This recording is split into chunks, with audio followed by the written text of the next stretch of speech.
الحمد لله نحمده ونصلي على رسوله الكريم اما بعد فاعوذ بالله من الشيطان الرجيم بسم الله الرحمن الرحيم كلا انا خلقناهم مما يعلمون فلا اقسم برب المشارق والمغارب انا لقادرون على ان نبدل خيرا منهم وما نحن بمسبوقين۔ سورہ معارج کی آیات ہیں۔ اللہ تعالیٰ کا ارشاد ہے کہ ہم نے انسان کو جس پانی سے بنایا، جس غلیظ چیز سے بنایا وہ ہمیں معلوم ہے۔ اس آیت پر کئی مہینوں سے درس چل رہا ہے۔ دو مقصد ہیں اس آیت کے۔ ایک تو انسان جو تکبر کرتا ہے، اپنے آپ کو بہت بڑی حیثیت دیتا ہے، خدا کے مقابلے میں آ کے کھڑا ہو جاتا ہے، اس کو اس کی اوقات یاد دلانا۔ میں چونکہ یوٹیوب پہ یہ جو سائنس سے متعلق ویڈیوز ہیں یہ میں بہت دیکھتا ہوں، اور ہمارے جو دیسی لبرلز ہیں نا، دیسی جو نئے نئے سائنسدان بنے ہیں، ان کو بھی سنتا ہوں۔ ان میں کچھ اچھے بھی ہیں، کچھ بیچارے فارغ ہو چکے ہیں۔ یاد رکھو، کسی بھی علم میں جب تک گہرائی نہ ہو تو وہ علم فائدے کے بجائے الٹا نقصان دینا شروع کر دیتا ہے، اگر اس علم میں گہرائی نہیں ہے۔ ہمارے حضرت ایک شعر پڑھا کرتے تھے کہ ایک شاعر نے شعر پڑھا، اس میں یہ الفاظ ہے، دریا با حباب اندر۔ حباب کہتے ہیں بلبلے کو، یعنی شاعر نے کسی کے بیان کی تعریف کی کہ اس نے دریا کو بلبلے میں بند کر دیا ہے، دریا با حباب اندر۔ ایک بندہ سامنے بیٹھا ہوا تھا، مشاعرے میں وہ لوٹ پوٹ ہنس رہا ہے، بہت کہہ کے لگا رہا ہے۔ شاعر نے کہا کہ یار، یہاں بڑے بڑے اردو کے ادیب بیٹھے ہوئے ہیں، ان پہ تو اس شعر کا اتنا اثر نہیں ہوا، تو اتنا کیوں خوش ہو رہا ہے؟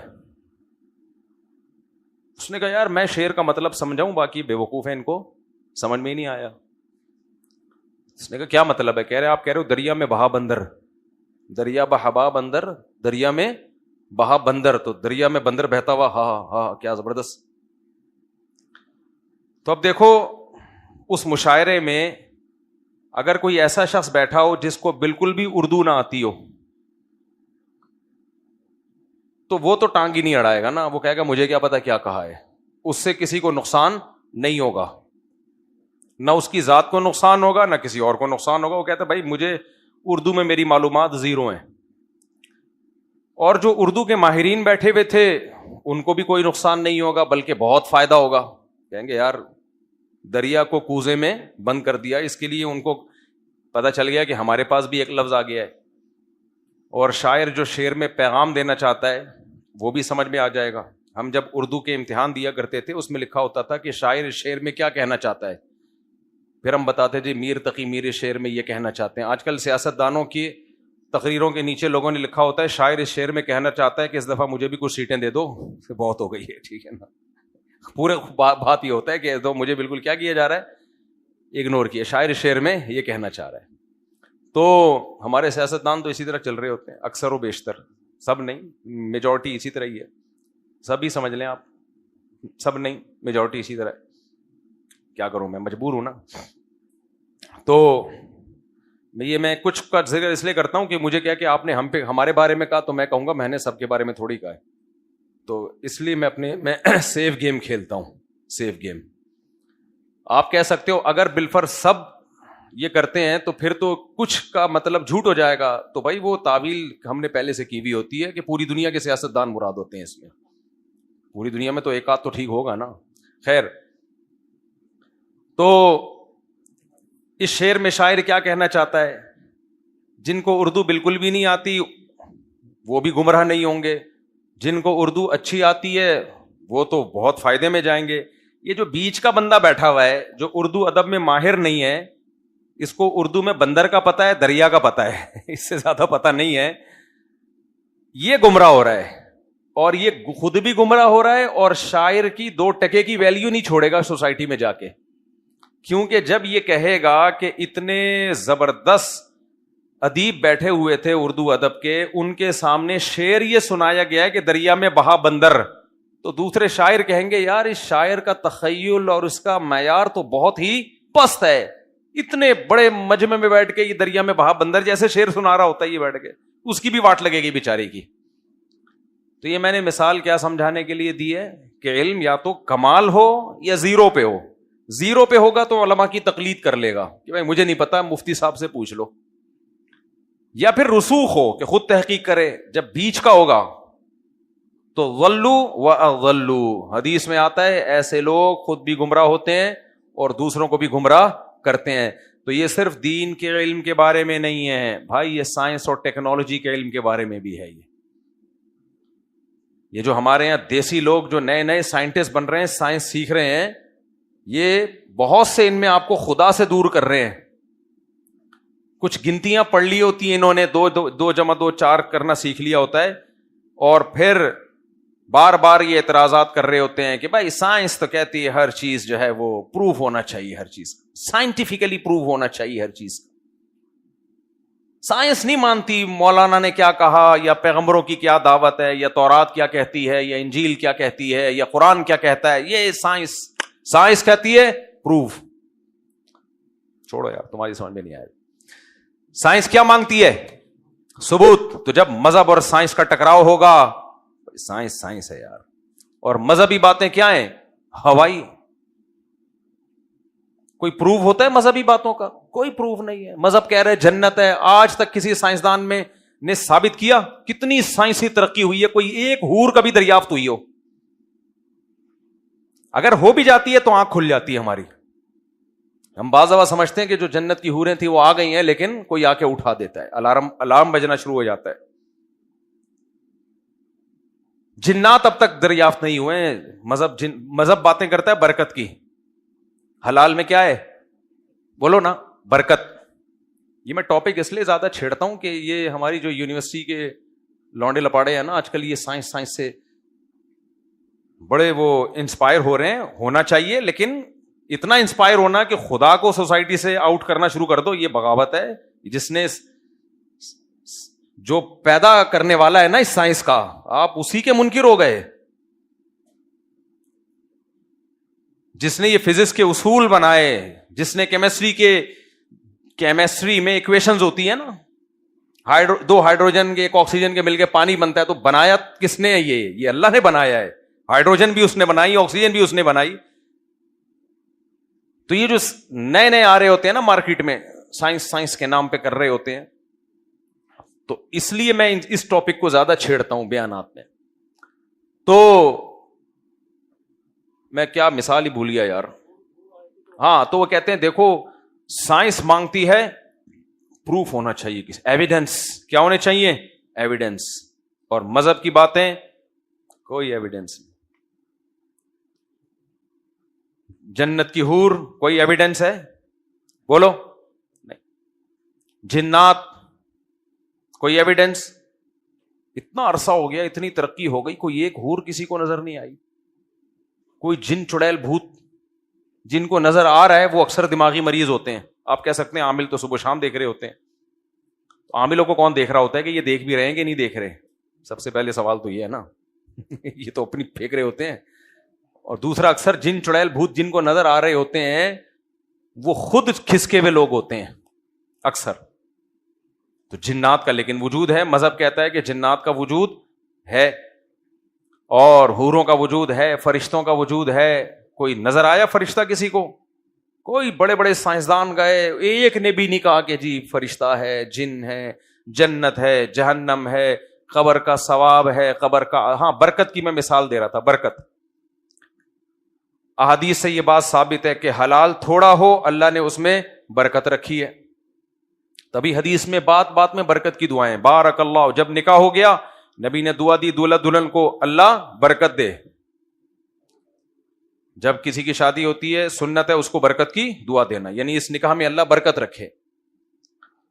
کسی نے مال کمایا, بھائی اللہ تمہارے پیسے میں برکت دے. اب سائنسدان کہتے ہیں واٹ از برکت؟ برکت کیا ہے بھائی 10 روپے کا مطلب 10 روپے ہے, 20 روپے کا مطلب. یار آپ لوگ بول لو, میں کوئی مذاق تھوڑی کر رہا ہوں, میں یا کوئی پروگرام میں تھوڑی آ رہا ہوں. آمنے سامنے بیٹھے ہوئے ہیں نا, تو گپ شپ کے انداز میں بات ہوتی ہے سب. تو پھر مزہ بھی آتا ہے بات کرنے کا. میرا ساتھ دیں آپ لوگ. تو وہ میں نے جو پچھلی دفعہ ہفتے کو ٹھنڈے پانی سے بولا تھا, نہایا کوئی؟ ہو سکتا ہے کوئی نہایا ہو اور آ ہی نہ پایا ہو. پچھلے ہفتے میں نے کہا تھا کہ جب سستی ہو رہی ہو برف ڈالو بالٹی میں, برف کی بڑی سل, اور یخ ٹھنڈے پانی سے ایک دم سے نہیں ڈال دو, تھوڑا تھوڑا کر کے. سنت یہ ہے کہ پہلے دائیں کندھے پہ, پھر بائیں, پھر سر پہ. تو ایسے ڈالو, ایک دفعہ کاکڑ دنہ ہو جائے گا. کاکڑ دنہ بھی دوبارہ سمجھانا پڑتا ہے. کاکڑ دنہ کہتے ہیں جو قوالی چلتی ہے نا, شروع میں ہلکی پھلکی چل رہی ہوتی ہے, پھر ایک دم دھن دھن کاکڑ دنہ کی آواز آتی ہے. یہ میں نے نیو کراچی سے یہ لفظ سیکھا ہے. نیو کراچی سے یہ لفظ سیکھا ہے, کاکڑ دنہ. ایک ہمارے دوست کہتے ہیں کاکڑ دنہ ہو گیا, آج تو بریانی ایسی کھائی کاکڑ دنہ ہو گیا. میں نے کہا کاکڑ دنہ کیا ہوتا ہے؟ کہتے ہیں یار جب قوالی چلتی ہے شروع میں سلولی چلتی ہے, پھر ایک دم دیکھ دن کاکڑ دنہ ہوتی ہے نا, تو وہ جب قوال جب انجوائے کرنا شروع کرتا ہے تو اس کو پھر نام ہی کیا رکھ دیا, کاکڑ دنہ. تو آپ سست بیٹھے ہوئے ہو, واش روم میں جاؤ, کپڑے اتارو, ٹب میں برف ڈال کے یخچل ٹھنڈا کرو, پہلا جب مگا ڈالو گے اپنے اوپر تو کاکڑ دنہ ہو جائے گا. جو ہلو گے نا یوں کر کے, ساری سستی ایک دم ختم. تو پہلی دفعہ میں کاکڑ دنہ ہوگا, پھر دوسری دفعہ میں صرف دنہ ہو جائے گا, کاکڑ رہ جائے گا. تیسری دفعہ میں صرف کاکڑ ہوگا, دنہ رہ جائے گا. چوتھی دفعہ میں وہ بالکل نارمل ہو جاؤ گے آپ, اور فریش ہو کے باہر نکلو گے. خیر, تو 10 روپے میں برکت ہم کہتے ہیں نا, 10 روپے میں کیا ہے برکت ہے. اب یہ برکت کیا چیز ہے؟ سائنسدان کہتے ہیں بھائی 10 کا مطلب 10 ہے, 20 کا مطلب 20 ہے. تو یہ چیزیں مذہب کہتا ہے. تو اب یہ کہتے ہیں یار یہ کیا ہے, یعنی یہ کچھ سمجھ, نئی نسل, میں بیانات میں کمنٹس دیکھ رہا ہوتا ہوں. ایک نے کہا کہ بزرگ اور کتابیں اور یہ جتنی ہیں سب کو سمندر میں معاذ اللہ پھینک دو اور ترقی کرو, بس ترقی کرو, مذہب کو نکالو. خوب اچھی طرح بات سمجھ لو, بار بار یہ بات میں ریپیٹ کرتا رہتا ہوں مختلف انداز سے, مختلف طریقوں سے. یاد رکھو مذہب کبھی بھی نہیں کہتا کہ بلا دلیل کوئی بات مانو. مذہب کبھی بھی نہیں کہتا کہ جس بات کا ایویڈنس نہ ہو, ثبوت نہ ہو, اس پہ یقین کر لو. یہ تو سب سے پہلے دعوت ہی اسلام نے دی ہے کہ وداؤٹ ایویڈنس کسی بات پہ یقین مت کرو. مذہب کی دعوت ہی یہاں سے شروع ہوتی ہے. تبھی تو افلا تعقلون, تم عقل سے کام کیوں نہیں لیتے؟ افلا یعقلون, یہ عقل سے کام کیوں نہیں لیتے؟ افلا تتفکرون, تم غور و فکر کیوں نہیں کرتے؟ افلا یتفکرون, یہ غور و فکر کیوں نہیں کرتے؟ نصیحت حاصل کیوں نہیں کرتے؟ لِأُولِي الْأَلْبَابِ, اللہ کہتے ہیں عبرت ہے عقل مندوں کے لیے. تو عقل مند تو ہوتے ہی وہ ہیں جو غور و فکر کرتے ہیں, اندھی تقلید کسی کی نہیں کرتے.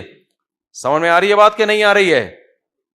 لیکن بات یہ ہے کہ کسی بات کو ثابت کرنے کے لیے جو دعویٰ کرنے والا ہوتا ہے, مدعی ہوتا ہے, اس کے ذمے دلیل ہوتی ہے. آپ کے مطلب کی دلیل اس کے ذمے نہیں ہوتی, نفس دلیل اس کے ذمے ہوتی ہے. بہت مشکل ہے بات سمجھانا, بہت مشکل. مثال سے بات سمجھائیں گے ہم انشاءاللہ, مثال سے بات سمجھائیں گے. آپ کے مطلب کی دلیل پیش کرنا اس کے ذمے نہیں ہے. میں اکثر ایک مثال دیتا ہوں. میں نے کورٹ میں, فرض کرو یہ عدالت میں دعویٰ کیا کہ جمشید مجھ سے 2 لاکھ روپے لے کے کھا گیا ہے. جمشید بھائی پریشان نہ ہو, میں پھر یہ کیس الٹا بھی کروں گا کہ جمشید سے میں نے 2 لاکھ روپے لے کے کھا گیا, تاکہ جمشید بیلنس ہو جائے, ٹھیک ہے نا. لیکن میرا بیلنس پھر خراب ہو جائے گا نا. تو پھر فی الحال ہم اس جمشید کی بات کر رہے ہیں جو بیان نہیں سن رہے, تو اس جمشید کی بات کر رہے ہیں. آپ نے کیس کیا عدالت میں کہ جمشید نے مجھ سے 2 لاکھ روپے لیے ہیں. دلیل کس کے ذمے؟ جمشید کے ذمے. جمشید کے ذمے کہ میں نے نہیں لیے, یا میرے ذمے ثابت کروں کہ اس نے لیے. میں نے 2 گواہ پیش کر دیے, ایک غفار اور ایک وسیم. غفار اور وسیم کو میں کورٹ میں لے گیا. غفار اور وسیم نے گواہی دی, جج صاحب فلاں تاریخ کو اتنے بج کے اتنے منٹ پہ ہم گواہ ہیں کہ مفتی صاحب نے جمشید کو 2 لاکھ روپے دیے تھے. حالانکہ مفتی صاحب بیان میں خود کہتے ہیں کہ جو اس زمانے میں کسی کو پیسے دے وہ بے وقوف, اور جو لے کے واپس کر دے وہ اس سے بڑا بے وقوف. لیکن بہرحال ہو گئی غلطی, دے دیے.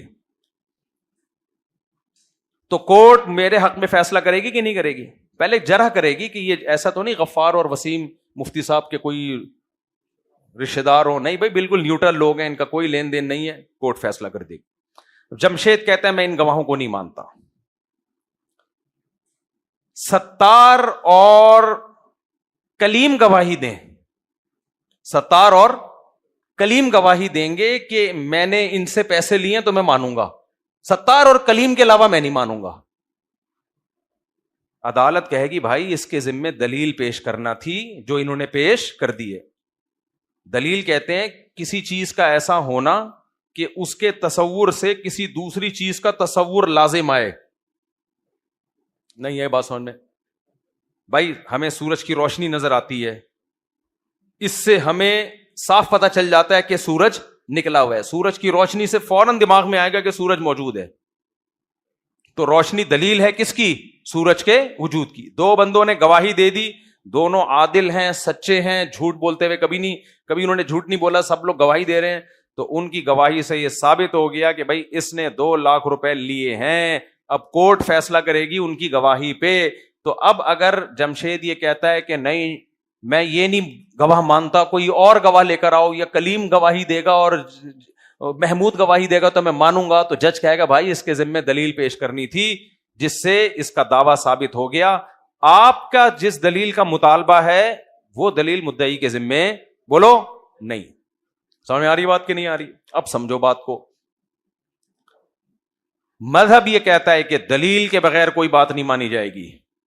سائنس بھی کہتی ہے کہ ایویڈنس اور ثبوت کے بغیر کوئی بات نہیں مانی جائے گی. تو مذہب کہتا ہے ایویڈنس کے بغیر بات نہیں مانی جائے گی، لیکن سائنس میں ایویڈنس کسی اور چیز کو کہا جاتا ہے. سائنس کے ایویڈنس کچھ اور ہوتے ہیں، لیکن بہت سی جگہوں پہ ہمیں مدعا کو ثابت کرنے کے لیے سائنسی دلائل کے علاوہ بھی دلائل پوری دنیا میں مانے جاتے ہیں، ان کو ایکسپٹ کیا جاتا ہے. ایک آسان مثال میں دیتا ہوں، وہی جمشید کو ہم دوبارہ رگڑ دیتے ہیں.